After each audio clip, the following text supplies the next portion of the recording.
আমার কিস্তি বাপরে টাকা দেয় না। এখন বন্ধুদের সাথে কক্সবাজারে পার্টি করতে যাবো, মাল একবারে করা আছে। চাচা কত টাকা দিবেন সকলরা?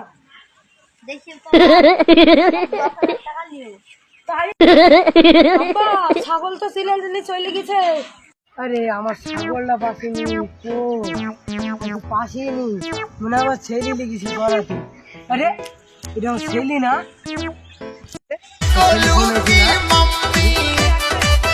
হ্যালো, ছাগল চিলে লেগেছে, দাঁড়া আমি আসছি। বা তোমাকে যে এত করে বললো ছাগলটা বিক্রি করে দাও, বিক্রি করে দাও, বিক্রি করে দাও, তুমি তো শুনলে না। চিলে এখন তুই লিখেছে, এখন তুমি কার মারতে দাও গা? শালির চাইলি চিলে তুই লিখছে, দাঁড়া তোর পিছে দেখ। ফোন কাটিয়ে দিলে ঠিকই হয়েছে। শালার আব্বা আবার পিছে নিচে আসবে।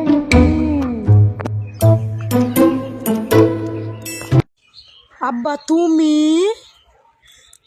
শালির চাইলি আমার ছাগল বেশি কক্সবাজার যাচ্ছি না, তাহলে বাড়ির চ, তোকে দেখা আসি তোর মজা কি হয়। চাইলি ছাগল বেশি ছাই না নানি জানা